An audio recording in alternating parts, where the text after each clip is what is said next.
de consultores oftalmológicos.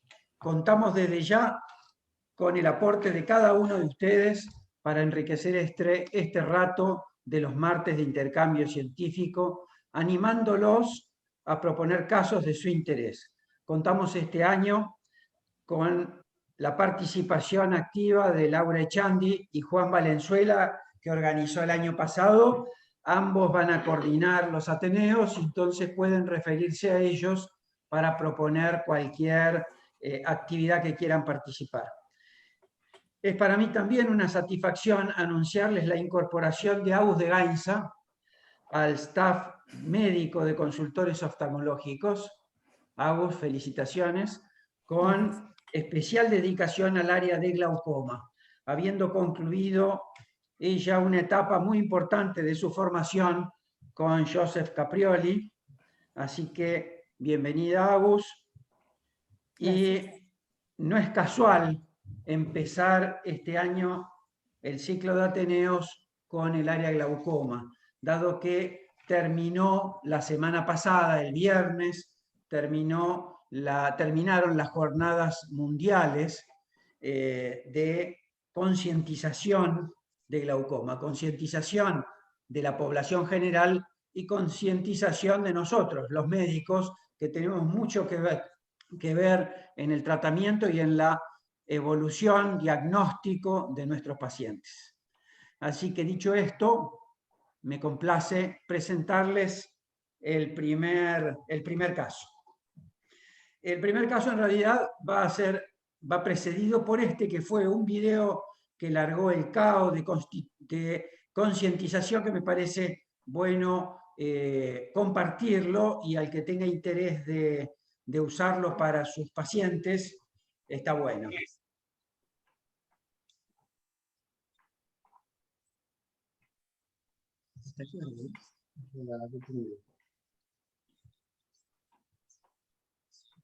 ¿Se ve bien?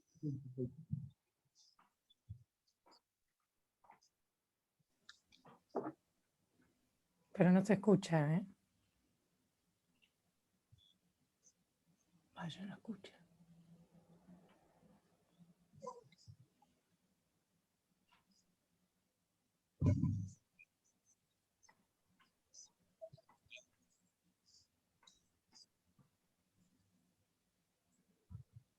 ¿Iba con sonido Ina? Sí, no se escucha ¿Cómo? el sonido. Iba con sonido, pues te lo debo, ¿eh? Ah, ¿no está saliendo con sonido? No. No, qué cagada, yo se los voy diciendo entonces. Qué macana. Glaucoma de ángulo abierto, de ángulo cerrado, no da síntomas. Los pacientes que lo sufren no notan nada. Te crece la barba. ¿No? En el glaucoma de ángulo abierto, nada. En el glaucoma de ángulo cerrado hay dos opciones. Una también asintomático, como en el glaucoma de ángulo abierto, y el cierre angular agudo, que es este caso donde se queja la señora, y es el más fácil de diagnosticar. La visión perdida no se recupera. Bueno, como no se oye, entonces también debemos decir entonces que es asintomático, el paciente por lo tanto desconoce la enfermedad. En el mundo se calcula que más del 50% de los pacientes que sufren glaucoma en el mundo desarrollado desconoce que lo tienen. Y el diagnóstico precoz hace el cambio. Un glaucoma encontrado, detectado tardíamente, no solo no recupera la visión, sino que va a seguir perdiendo a pesar de lo que hagamos.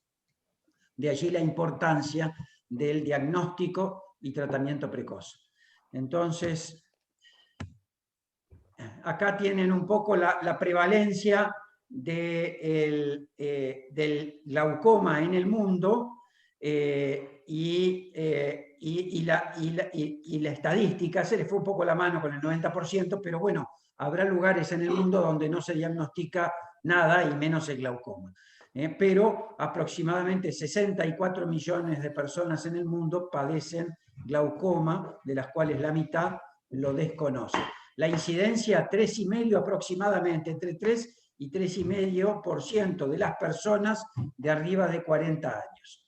Se sabe que en la medida que la persona, que el grupo etario es mayor, aumenta un poco la incidencia. Y entonces, vamos al primer caso. Esto es una mujer de 66 años, tiene como antecedente ambliopía moderada del ojo izquierdo, la controlan, ¿se escucha bien ahí?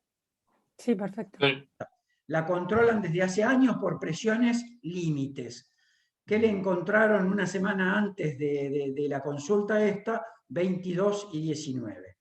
¿Qué debemos acotar aquí? Que la paquimetría es un poco elevada, o sea, la córnea es un poco gruesa. Para una media de 550 o hasta 550, tiene 580. ¿Qué significa eso?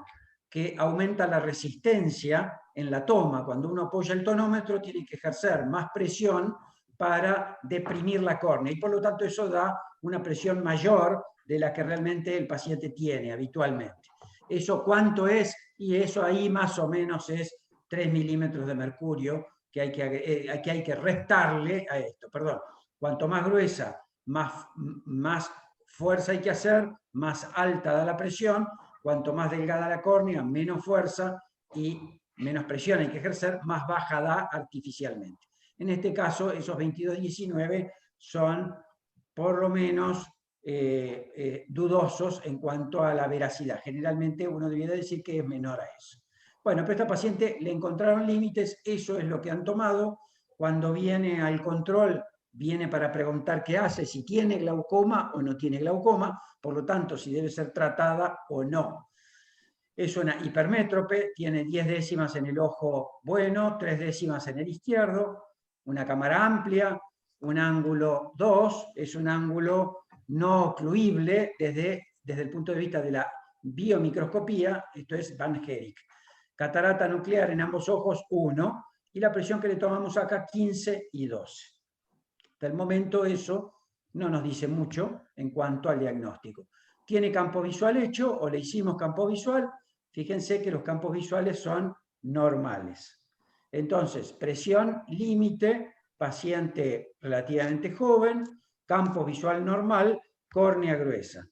Y estos son los nervios ópticos. Entonces, ¿alguien quiere acotar algo acerca del cuadro en general? ¿Qué diagnóstico en principio? A ver, ¿quieren decir algo sobre los nervios ópticos?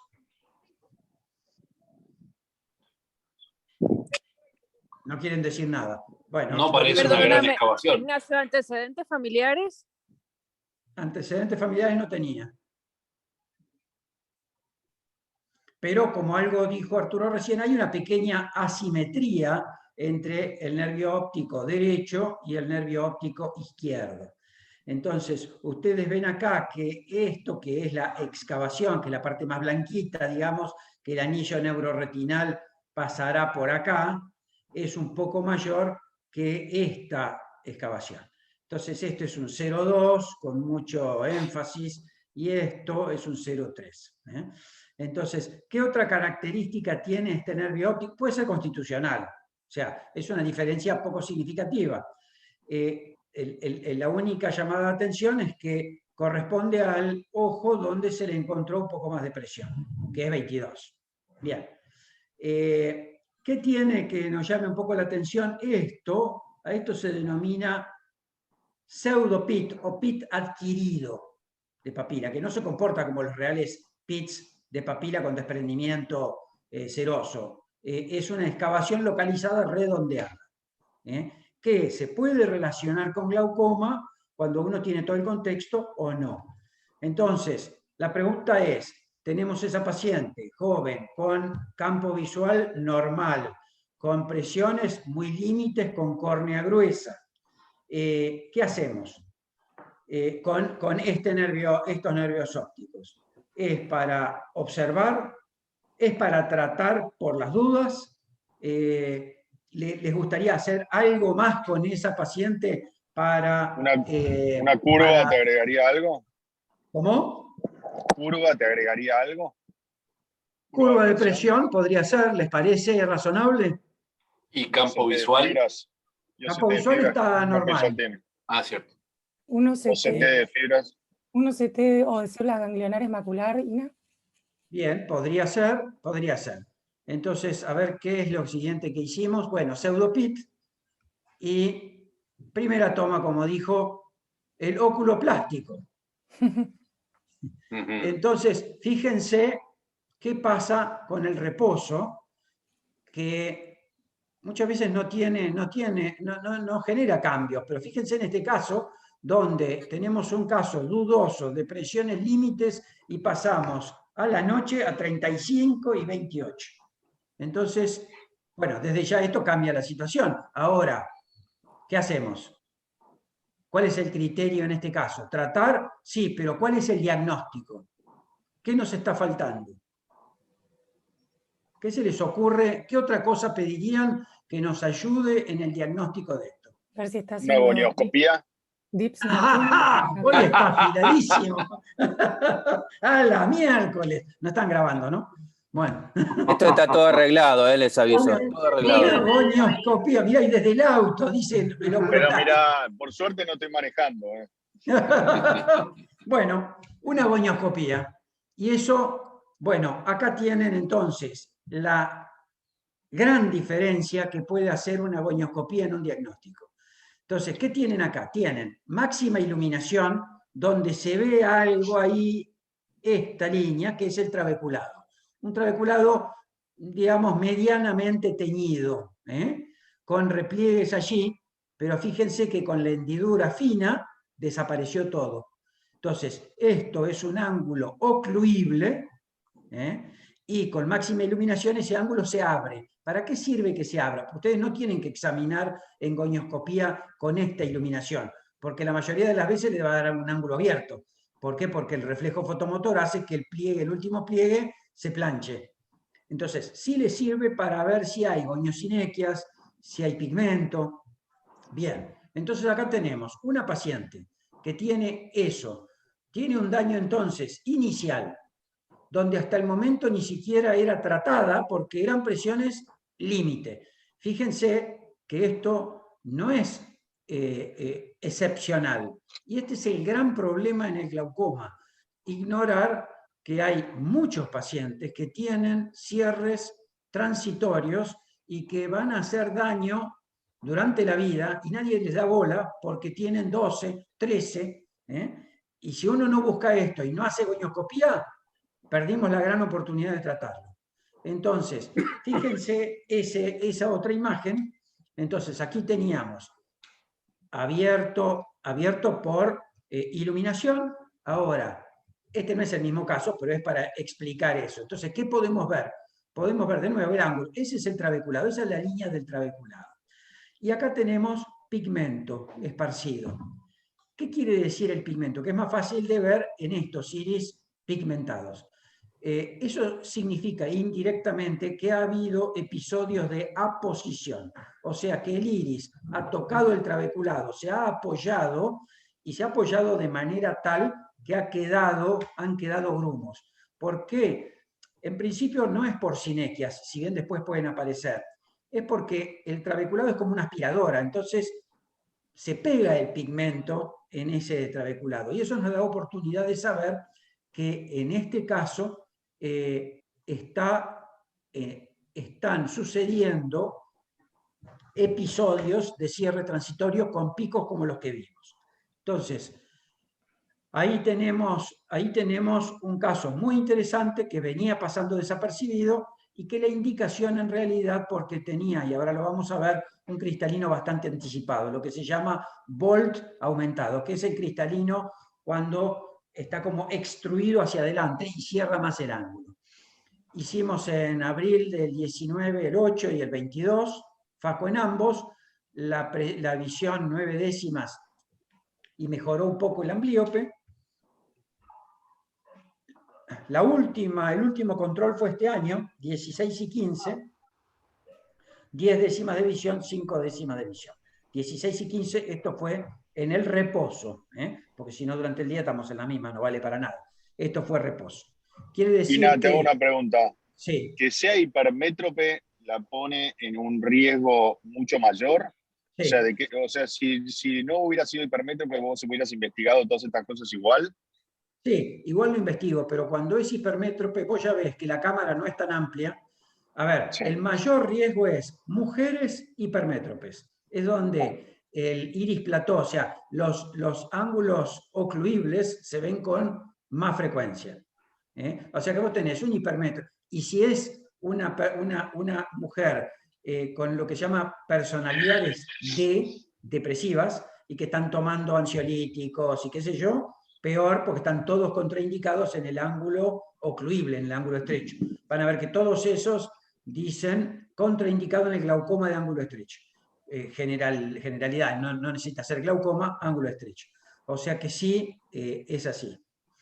Entonces, bueno, esta se operó, evidente. Una consulta. Sí. ¿Es más sensible la UVM dinámica que la gonioscopía o en qué caso la pediría? Bueno, aquí tengo, ahora te pongo un ejemplo de eso porque es muy interesante la pregunta. Entonces, ¿qué es lo que sale acá? El 60% de los pacientes con ángulos, no solo con ángulos ocluibles, con glaucoma primario de ángulo cerrado, glaucoma primario crónico de ángulo cerrado, tienen presiones normales en las visitas al consultorio. Esto sugiere que sin la gonioscopía los oftalmólogos no hacen habitualmente el diagnóstico de cierre angular y lo toman como glaucomas de baja tensión, que obviamente se tratan distintos, porque un glaucoma a este caso empieza con medicación y todo el mundo se queda feliz porque le toman la presión y tiene 12, claro, porque nadie lo acuesta. Entonces tiene 12, todo bárbaro, es un glaucoma de presión normal, y esa persona joven sigue su progresión de lesión de nervio óptico. Por lo tanto, por eso es la gravedad de estos que son absolutamente solapados. Entonces, vamos a este siguiente caso rápidamente, que es muy Perdón, parecido. una última pregunta, Ignacio, perdón. ¿Y si Sí. no hubiera tenido catarata, le haces una iridotomía o lo mismo le sacás el cristalino? Bueno, eso va a asociarse a lo que voy a presentar ahora y lo que preguntó Juan. En realidad, cuando yo veo que el bloque, veo AVM, ¿para qué? Para ver, podría hacerlo por gonioscopia, pero el AVM te lo canta. Y es, si hay un bloqueo pupilar relativo importante y no tiene iris en meseta, entonces le hago una iridotomía. Aun cuando tenga un volt alto. Ahora, si lo que predomina es el volt, entonces no te gastes en iridotomía porque no sirve para nada. El gran problema a veces es, y ahí después les muestro, en realidad es el 10% de los glaucomas de ángulo cerrado mejoran, hacen cierre angular real y mejoran con la iridotomía. Entonces hay que ser cautos con la iridotomía porque uno lo hace, se queda tranquilo, la presión es normal, no le vuelve a hacer primeras tomas y está seguro que el paciente anda bárbaro y te sigue haciendo lo mismo que hacía antes, con la diferencia que encima uno está tranquilo. Entonces, bueno, esta es una mujer de 50, también hipermétrope. Una cosita quiero agregarte, que hay que acordarse que obviamente es mi aviso parroquial, pero si uno quiere estudiar de forma temprana cómo funcionan las células ganglionares, el ERG por pattern es específico para eso, ¿sí? Perfecto, así es. Aquí hay una pregunta de Eduardo Toledo, que pregunta si el OCT de cámara anterior complementa. Bueno, ahora vamos a eso. El OCT de cámara anterior tiene sus limitaciones. Es bueno porque no es de compresión, o sea, no deforma la arquitectura del ángulo, entonces te sirve para ver el ángulo, pero no te sirve para ver el cuerpo ciliar. Entonces te comes los iris en meseta. Pero es una buena alternativa, prefiero la VM. Ahora vamos, entonces. Consulta de rutina en 2013, tiene una presión de 10 y 21. La medican, la presión mejora, pero no baja mucho, digamos, va a 20. Cambian entonces a latanoprost. Consulta en 2014 y yo la encuentro con 10 y 30 y ya medicada con latanoprost. La excavación es 0102.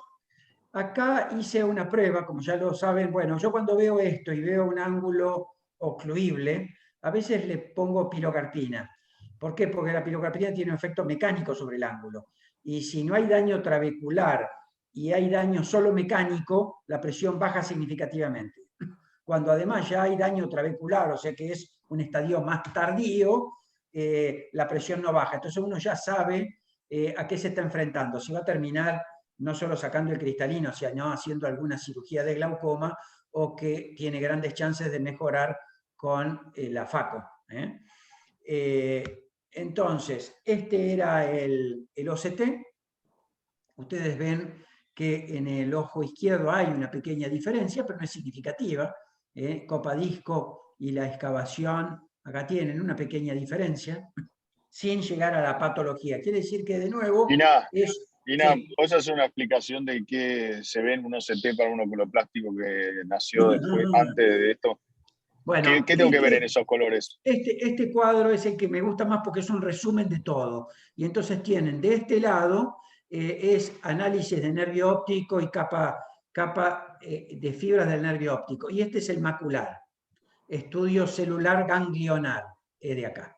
Entonces, este suele ser más precoz, si bien hay quienes les gusta la parte macular, pero en realidad uno ve con anticipación reducción del espesor, esto mide espesores, entonces reducción del espesor en el polo superior y en el inferior. Te hace además algo que hace el HRT, pero en forma objetiva, no depende del operador casi, donde te marca el nervio óptico y el anillo neuroretinal, y uno ve que en la excavación está más aumentada, ligeramente aumentada.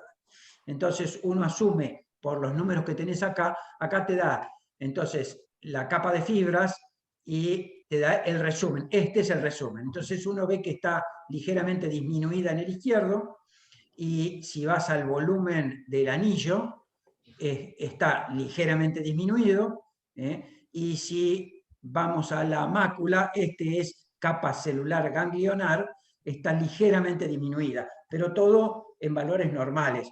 Si ustedes se guían por colores, verde, acá ven, es normal, y colorado es patológico. Entonces uno puede guiarse por colores si no tiene idea de los números. ¿Tá? Pero entonces esta mujer, y además la ventaja es que suele ser precoz a los defectos de campo visual.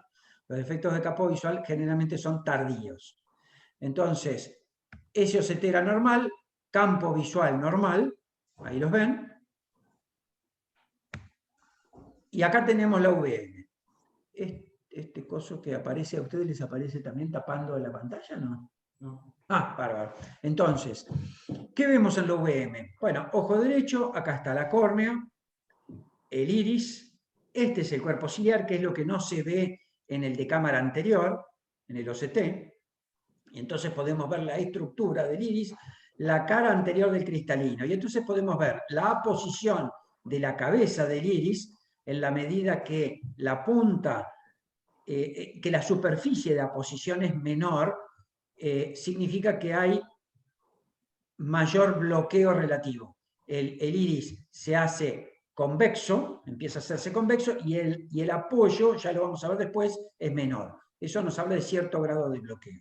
En este caso, lo que estamos viendo es que la cámara anterior está reducida porque el cristalino está anticipado. Y tenemos algo de rotación del cuerpo ciliar. Creo que lo medíamos, bueno, ahí tienen una gonioscopía. Entonces, a la respuesta a lo de Juan, acá vemos una configuración anatómica. ¿Qué es lo que no vemos y que sí vemos en la gonioscopía? Vemos qué está pasando. Vemos el iris y vemos si hay pigmento o no, y eso no se ve en la VM. Entonces, yo puedo saber por VM si es un ángulo ocluible, pero no puedo saber si se está ocluyendo. Acá puedo saber, por signos indirectos, que tenemos una oclusión transitoria. Esas son las ventajas. Por eso una cosa complementa a la otra. Entonces, bueno, a la pregunta, iridotomía, iridoplastia. O sea, en este caso, por la paciente, por la edad, dije, ¿sabes qué? No me gusta esta conformación. ¿Por qué? Porque si bien no hay iris plató, está bastante rotado. Ustedes ven acá la superficie y si usan un poco, acá sobre todo el ingenio, van a ver que la raíz del iris hace esto y hace esto.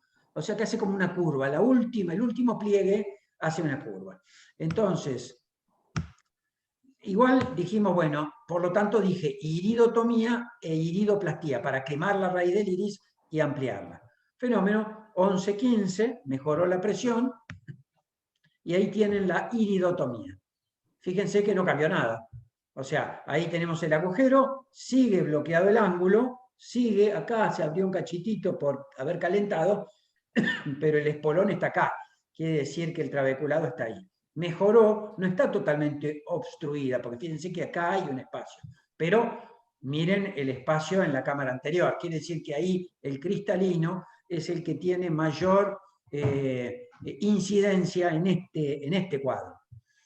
Entonces, bueno, en 2015 la presión estaba en 19, en la primera con reposo, y decidimos hacer una facoterapéutica refractiva. Por lo tanto, planteé monovisión porque era joven. En vez de, no me gustan los multifocales en jóvenes con glaucoma, porque a veces confunden resultados. Entonces, dejamos ligeramente miope este ojo y lee con ese y complementa para la otra choche. Y la presión 10 y 12 en el reposo, 10 y 15, 10 y 12 en el... Entonces, ahí tenemos la situación previa y ahí ven la situación post. Fíjense el cambio cuando uno saca el cristalino. Entonces, sigue teniendo, fíjense que ese iris, fíjense cómo hace una curva ahí. Es en realidad una forma de plató descripta. El plató no es solamente una fórmula, está, después hablaremos en algún momento, pero cuando uno ve una rotación así, es que la raíz del iris tendría que estar mucho más estirada y lo que hace es un último pliegue que puede bloquear. Pero fíjense cómo aumentó la cámara. ¿Qué significa eso? También significa esto, que no haya abierto del todo, significa que nunca uno debe descuidarse y no puede decir que porque está operado se acabó el glaucoma. A esa paciente hay que seguirla de por vida con controles porque puede hacer aumentos tardíos de presión. Además, como tenía pigmento en el ángulo, puede haber algo de daño trabecular y desmejorar en el futuro, empeorar. Si bien ahora la presión está bastante bien. Pero bueno, está con medicación en el ojo izquierdo. El ojo derecho se mantiene bárbaro, el ojo izquierdo necesita medicación y con eso estamos fenómenos. No hay que bajar tanto la presión porque el daño no es tan importante. Recuerden eso también, a mayor daño, menor presión debe tener el paciente. Entonces, bueno, 2020, diciembre, 8 décimas y 10 décimas, sigue leyendo sin anteojos, 13-15 con Lauten en el izquierdo. ¿Está? Entonces, fíjense, esto es 2014, también las estadísticas, esto lo pasaron el otro día en una conferencia, en un webinar de la Sociedad Mundial de Glaucoma, estamos hablando de estadísticas bastante. Pero, ¿qué pasa para América Latina? Fíjense, el glaucoma de ángulo abierto se lleva 6.2 millones de personas y de ángulo cerrado 1.9. Es 3-1 en América Latina. 3-1, glaucoma de ángulo abierto versus cerrado. Ahora, ¿qué es lo que sucede finalmente? Que el ángulo cerrado tiene casi la misma incidencia de ceguera que el ángulo abierto en la población general, pese a ser 3-1. Quiere decir que la incidencia de ceguera por glaucoma de ángulo cerrado es muchísimo más alta. ¿Y por qué es muchísimo más alta? Porque no se la diagnostica. Porque pasa desapercibido, porque nadie le da bola porque tiene 12. Y nadie mira el nervio óptico. Entonces, esa es la primera advertencia. La presión importa, pero a mí me importa mucho más el nervio óptico.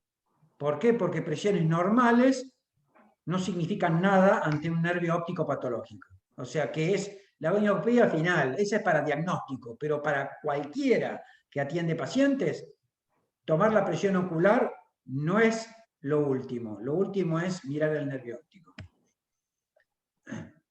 Y está 2 segundos, así larga Agus.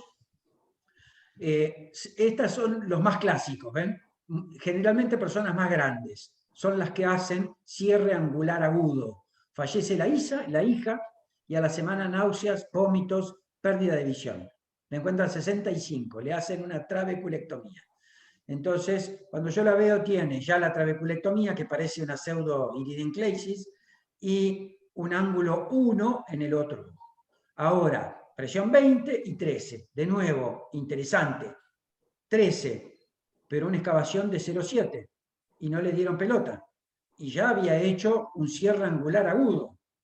Bueno, ¿por qué tiene 0,7 y tiene 13? Ahí tienen la clásica del agudo, edema de córnea, la catarata de Vogt. Entonces, este es el ojo operado, este es el ojo derecho. Le hicieron la trabeculectomía, tiene un volt aumentado, esta es para seguirla igual, no es para quedarse tranquilo, pero miren el otro. Y entonces a esto iba con la VM y el beneficio de la VM para ver los bloqueos pupilares. Fíjense que la cabeza del iris, el collarete, está sobre el cristalino elevado y fíjense la concavidad de esta. ¿Por qué se produce esto? Porque la presión acá empieza a ser más alta que la presión acá. Cuando están equilibradas, el iris está plano, porque las presiones son iguales de los dos lados. Cuando la presión aumenta de este lado, el iris empieza a elevarse. ¿Y por qué no pasa para allá? Porque el iris queda enganchado en algo que se llama sulcus cristaliniano. Es como que se engancha ahí y empieza a aumentar la tensión. No cerró el ángulo acá, pero no le hicieron nada, es cuestión de tiempo. Entonces, ahí tienen la gonioscopía, ahí ven que también está tocando. Esto es agudo intermitente, por eso tiene 0,7 de excavación. Y si no hacen nada, pueden no hacer un glaucoma agudo, pero va a terminar ciega por glaucoma, porque va haciendo cierres. Bueno, este caso sí es indicado para iridotomía.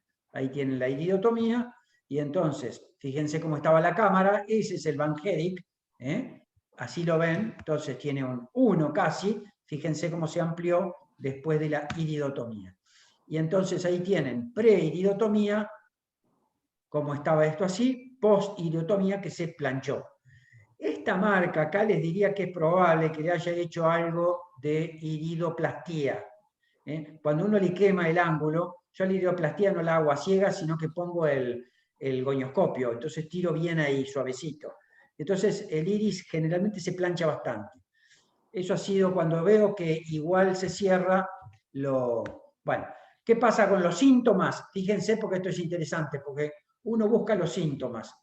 Y en realidad, al caso que menos miedo, que menos me preocupa, es el agudo, porque siempre digo, ¿sabes qué? El agudo te salvó de la ceguera, a menos que no hagan nada y la dejen con 80. Pero el agudo es el que consulta, y entonces el agudo se lo soluciona. El problema es cuando hace intermitentes y no consulta porque no siente nada. En el 70% de los casos, los cierres son asintomáticos. Y fíjense, le preguntaron a la población en general, donde estos eran ángulos cerrados y estos eran normales, y tenían visión borrosa, sobre todo a la noche, ojo rojo, a la noche, náuseas y vómitos, halos, o sea, no sirve para mucho a menos que lo tengan en su consultorio vomitando y le tomen la presión, pero nada más. Y listo, la dejo a Agus. Muchas gracias, Agus. Ignacio, sí. Ignacio, una pregunta. Nombraste varias veces tomar la presión acostado. ¿A qué llamas a eso? No, acostado, reposo dije, sí. En reposo.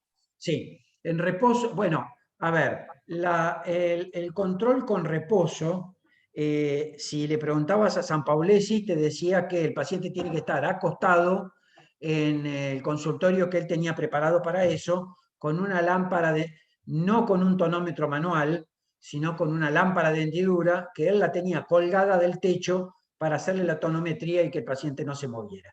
Yo lo que he visto, y lo dejaba toda la noche.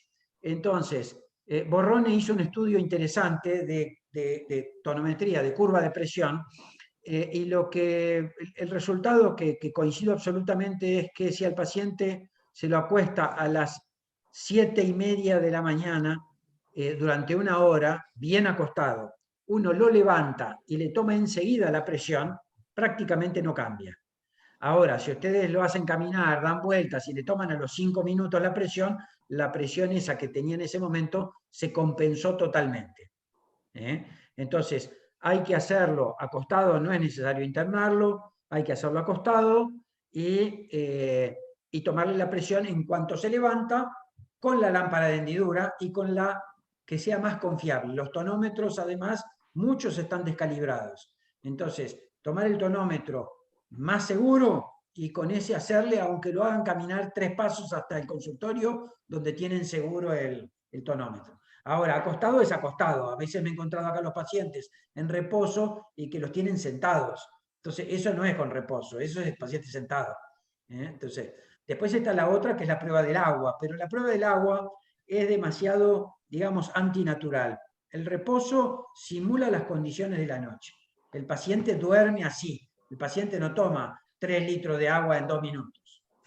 Entonces, eso me parece, está bien, es una sobrecarga hídrica, están viendo la función del trabeculado, pero me cierra menos. ¿Y si tenés un tonómetro portátil, también te sirve ahí de hacer acostado? Mira, el tonómetro, si no te queda otra, sí, pero yo no confío sí. de los tonómetros portátiles. O sea, Ignacio, no están estandarizados, varía cómo lo pongas, hay que tener mucha cancha con un tonómetro portátil para tenerle confianza, para un seguimiento de estos. Pasamos a Aus, que si no... la doctora Pasamos a Hugo, porque si Olivera, no va a tener tiempo. bueno, hay una pregunta en el chat, quizás la podés Sí. contestar por chat. A ver cuál es la pregunta, a lo mejor la contestamos después. A ver. Bien. ¿Cuánto le tendría que bajar la presión con Pilo para sospechar si hay o no daño trabecular? Pero podrías contestarla en el chat, así va Agus presentando su caso. Dale, Agus. Muchas gracias. Tienes que dejar de compartir. ¿Cómo hago con el chat? Deja de compartir.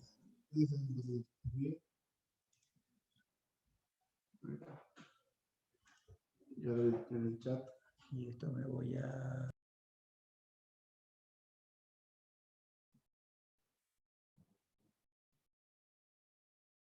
¿Ven mi pantalla? Sí, perfecto. Okay. Bueno, muy buenos días a todos. Paso directo a los casos.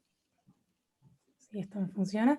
El primero es un caso de un hombre de 65 años, operado de cataratas de ambos ojos en el 2015, que acude a la consulta refiriendo a disminución de la agudeza visual en su ojo derecho. Ve 4 décimas corregidas en ese ojo y 9 décimas en el otro. A la toma de presión no colabora y tiene una paquimetría normal, una biomicroscopía sin nada preponderante, más que ya tiene la capsulotomía hecha, así que eso no le está sacando la visión. Tiene esto en mácula, una pequeña membrana epirretinal en el ojo derecho y ojo izquierdo normal. Estos son sus nervios ópticos. Les quería preguntar a ustedes qué harían frente a este caso si no estuvieran en un ateneo de glaucoma. Espera que no los veo, no veo a nadie, se me fue la camarita, bueno. A ver, Agus, ¿puedes volver a los nervios? Vuelvo a los nervios. No veo a nadie.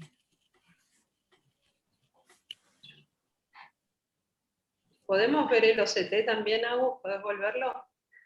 Ahí. Está bastante rectificada la fobia, ¿no? También. Y Los 4 es medio poco, me parece. me preocupa, más que la fobia, me preocupa que en el ojo derecho pareciera casi no haber capa de fibra. La fobia no me preocupa.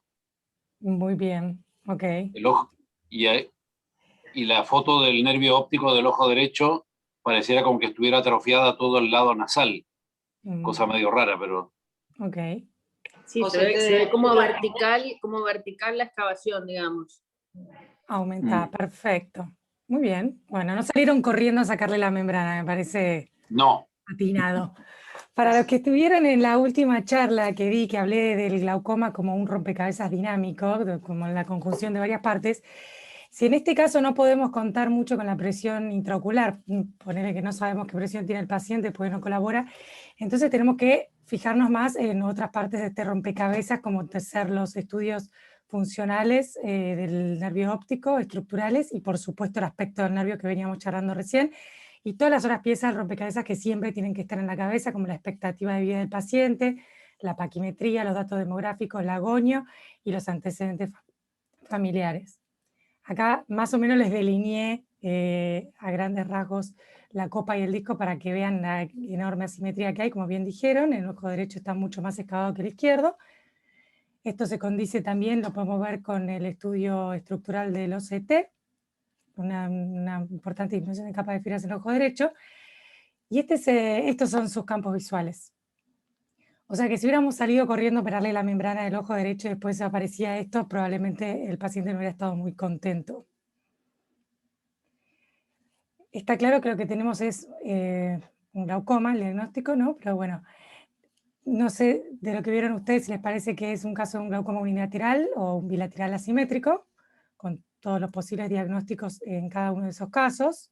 Dentro de los unilaterales podían, bueno, los iba a hacer un poco interactuar, que me dijeran en qué diagnósticos podían pensar, pero estamos medio cortos de tiempo, así que voy directo.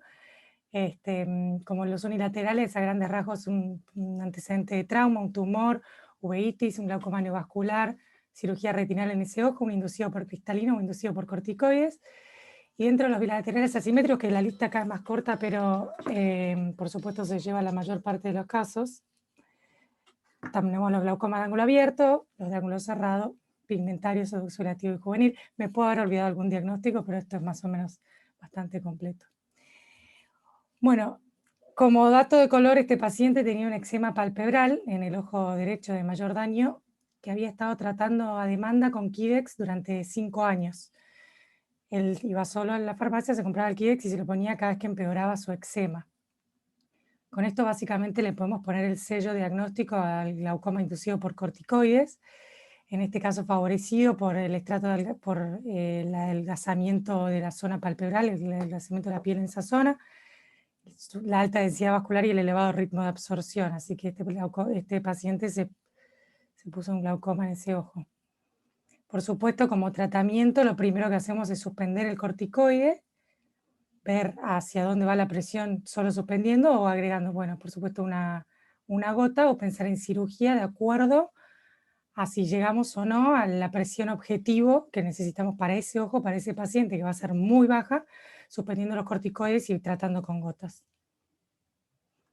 En este caso, en el caso de este paciente, yo le suspendí los corticoides y le puse gotas y llegó a objetivo. Por ahora no va a ir a cirugía, pero lo más probable es que eventualmente la necesite. Hay que pensar en el riesgo-beneficio de ir a una cirugía con un daño tan avanzado y la posibilidad de perder también las pocas fibras que quedan con el trauma quirúrgico. Como definiciones a respondedores de corticoides hay varias, y hay un poco de controversia con respecto a esto. Este review del año pasado del Survey of Ophthalmology menciona estas definiciones: un aumento de la presión de más de 5 milímetros de mercurio en respuesta al corticoide, una presión superior a 21-24, o un aumento de presión de más de 5 milímetros de mercurio con valores superiores a 24, y la última, que es la más aceptada, el aumento de la presión más de 10 sobre el valor basal con repercusión clínica. Pero bueno, si ya tiene repercusión clínica, llegamos un poco tarde. Yo creo que si ya le veo el aumento de más de 10 milímetros de mercurio, le saco el corticoide y yo le pongo una gotita si es que necesita el corticoide sin falta. Agus, ¿te puedo hacer una pregunta? Sí. ¿Cuánto tiempo en un respondedor lleva para, o sea, cuántos días le podrías dar un corticoide a un respondedor sin tener secuelas? Si es respondedor y ya es respondedor constatado, yo le daría una gota para cubrirlo, si yo ya sé que va a subir. Es muy variable cuánto demoran en subir la presión a los pacientes. Eso le voy a decir un poquito más adelante. Hay algunos que suben enseguida, otros que suben a las semanas y otros que tienen tratamientos corticoides durante años y responden mucho después. O sea, el momento en el que van a responder no lo sabemos, pero cuando responden hay que estar atentos. Después, cuánto va a demorar en hacer daño, va a depender de cuánto suba la presión, cuán sostenida sea y cuán susceptible sea a esa presión ese paciente. O sea que es medio... La sí. pregunta va a si un paciente dice, no, una vez me subió la presión con gota de corticoides. ¿Hay algún lapso en el cual uno podría quedarse tranquilo o básicamente no? O sea, si yo le quiero dar 5 días de una gota de corticoide, ¿Es peligrosa para esa persona No, o si es una no persona que significativo?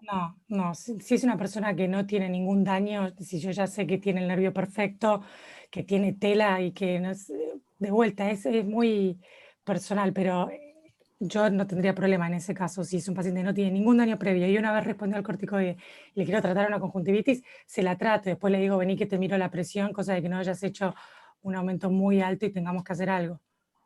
Pero El sí, uveitis lo citamos a las 3 semanas para chequear eso. le chequeas la presión, pero Sí, no mucho más para que ver si eso. respondió o no. Normalmente ese es el lapso más habitual en el que sube la presión si son respondedores. Perfecto. Pero bueno, eso es en caso de que sea una única vez, un único uso de corticoide y no algo que continúe en el tiempo, que ahí puede subir como en cualquier momento.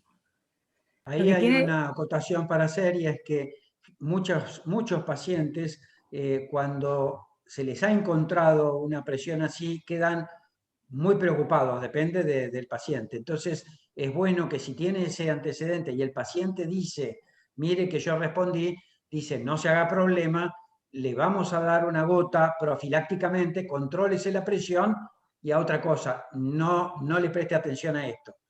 Pero sí tiene que saber el paciente que estadísticamente tiene casi 4 veces o 5 veces más posibilidades de hacer un glaucoma a largo plazo, o sea, de desestabilizar la presión a largo plazo, que una persona normal.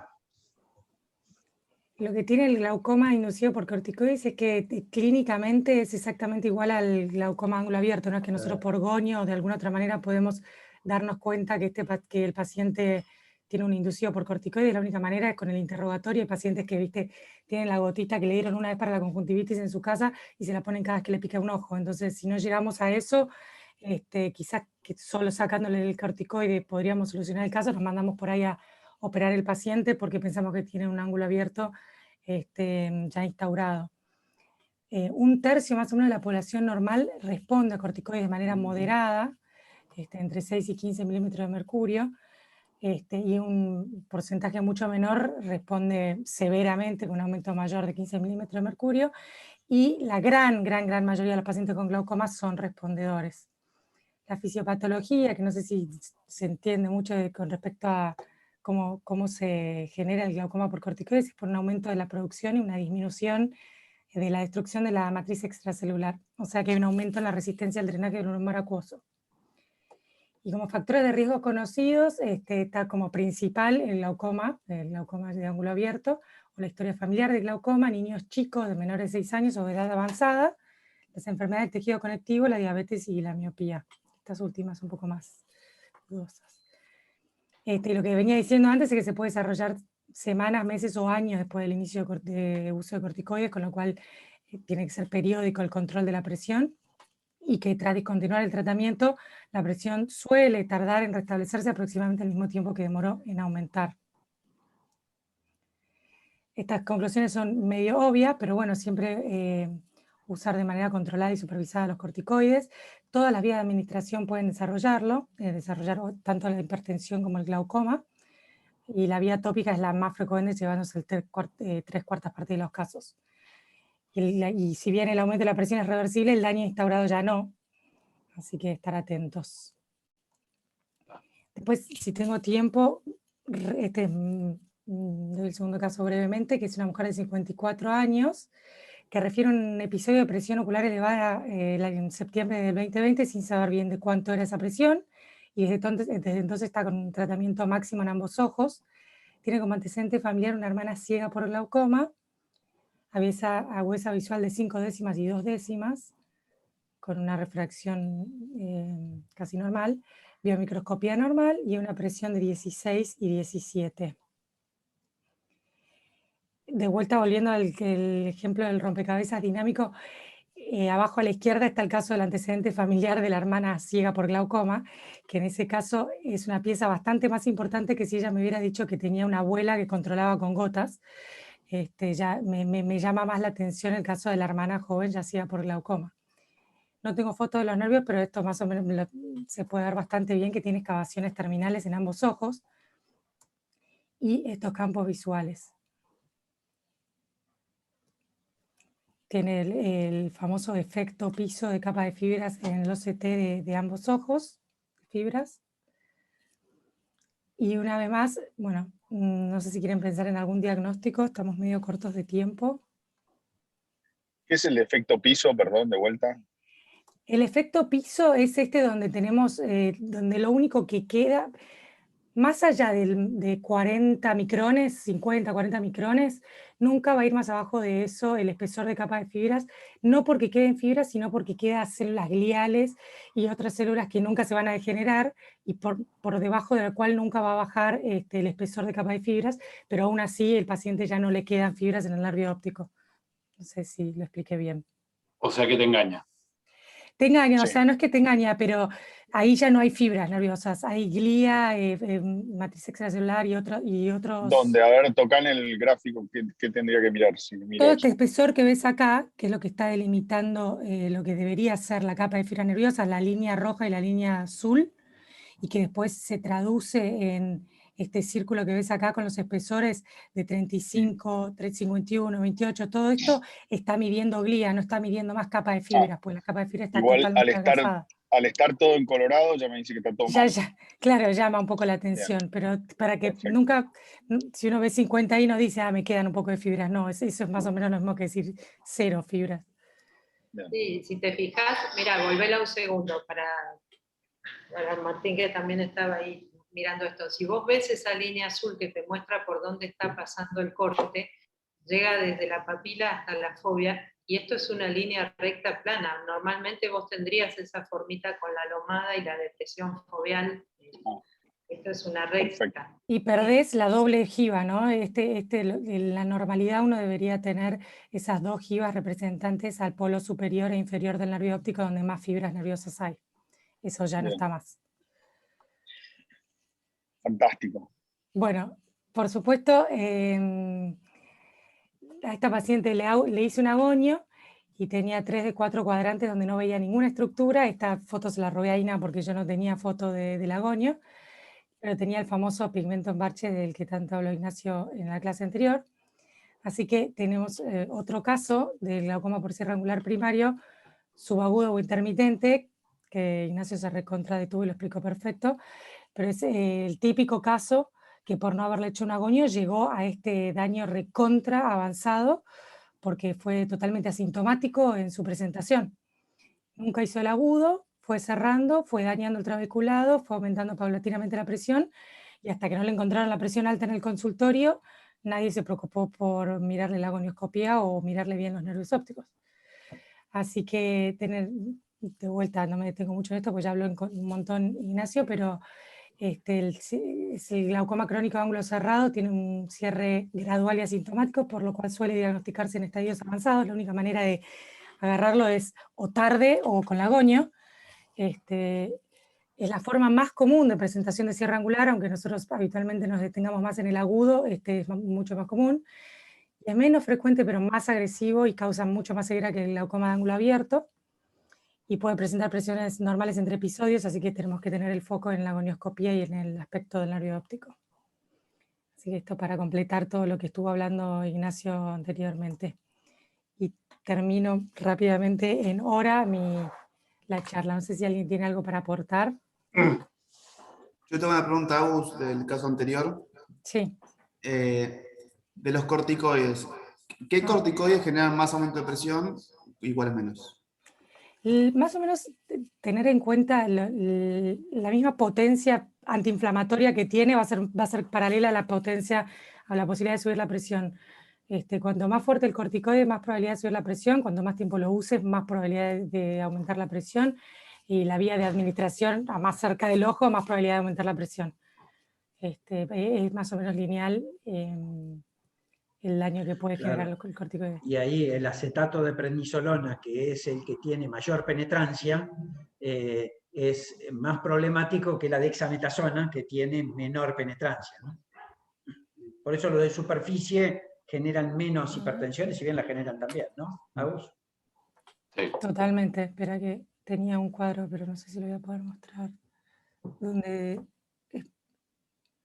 Sí, yo de hecho como comentario, muchas veces comento que yo trato retina y trato tumores y tengo más ciegos por culpa del glaucoma que de la retina y los tumores. O sea que yo hago mi parte bien, pero después el paciente se queda ciego años después, porque muchos de estos pacientes son respondedores. En el momento yo me doy cuenta que son respondedores, les suspendo el corticoide, les digo todo, qué sé yo qué, pero el paciente vuelve 6 años después que no se controló conmigo, nadie le controló presión y hacen un glaucoma, que ya no fue inducido por corticoide, hacen otro glaucoma, siguen con el glaucoma. Sí. Por lo menos mi impresión, yo no sé si eso les aumenta la posibilidad de tener glaucoma, pero ya son pacientes prácticamente que hay que considerarlo como que pueden ser glaucomatosos en cualquier momento. Sí, no pueden dejar de totalmente. controlarse, creo yo, ¿no? Totalmente, el respondedor tiene altas probabilidades de transformarse en un glaucoma si es que no era ya un glaucoma sintomático, Claro. preperimétrico, pre-todo. Pero no son números chicos, son números muy grandes los que pasa eso. Totalmente. Acá Agus, tenés, sí. Tenés una consulta de Nati Candia, ¿la estás viendo en el chat? No veo nada, no veo a nadie, no sé. Veo Te la solo leo. En el glaucoma inducido por corticoides, si una vez suspendido el corticoide, la PIO es normal, sin gotas antiglaucomatosas, pero hay daño en el nervio. ¿Lo siguen tratando con gotas? Bueno, ahí necesito ver si hay progresión o si fue un daño que llegó hasta ahí y no va a volver y no va a hacer más daño. Si es un daño que se generó por el corticoide que usó en su momento y nunca más va a usar corticoide y el daño está estático, la tengo que seguir de cerca. Si no hay progresión, la puedo seguir, pero esa persona claramente es susceptible, como venía diciendo recién Arturo, a hacer un glaucoma y progresar. Así que por ahí puedo no medicarla, depende del daño que tenga, por supuesto. Tendría que seguirla de cerca. ¿Seguir de cerca qué quiere decir? ¿Cada cuánto la citarías? Seguir cada 6 meses con campo visual, fondo de ojo, OCT y toda la batería de estudios. Bien. Y asegurarme de que no esté progresando a pesar de haber discontinuado el corticoide. Tengo que estar muy segura que no. Si tenés un paciente que, por ejemplo, que le pusiste una transferona intravítrea y respondió y no baja la presión, aunque con medicación máxima sigue con presiones altas, ¿qué le haces primero? ¿Una vitrectomía para sacar el corticoide o algo al glaucoma? Y si necesita el corticoide, le hago la cirugía de glaucoma. Le pongo una válvula. Pero Ignacio va a poder contestar eso mejor que yo, que es más experimentado en cuanto al retina glaucoma combinado. Totalmente de acuerdo. Sobre todo en pacientes que uno sabe que van a tener que seguir recibiendo tratamiento con corticoides. Entonces se va a descontrolar. Sobre todo si se usan de depósito, ¿no? Correcto.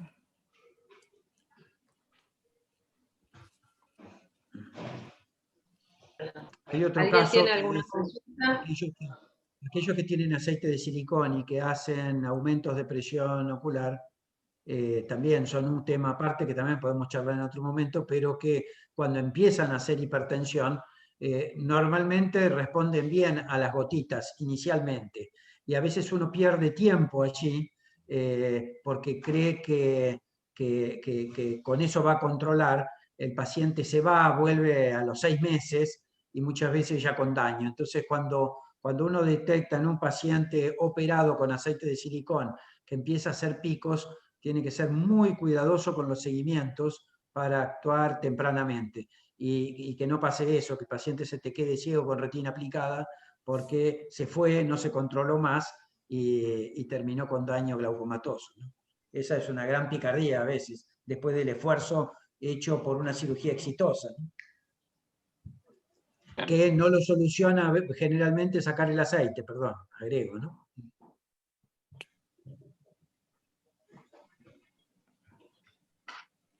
Bien. ¿Alguna otra consulta? ¿Damos por finalizado entonces? Bien, muchas gracias a todos, gracias Agus, gracias Ignacio, gracias Juan. Los esperamos el martes que viene entonces. Chao. Listo, nos vemos. Chao, chao. Bueno,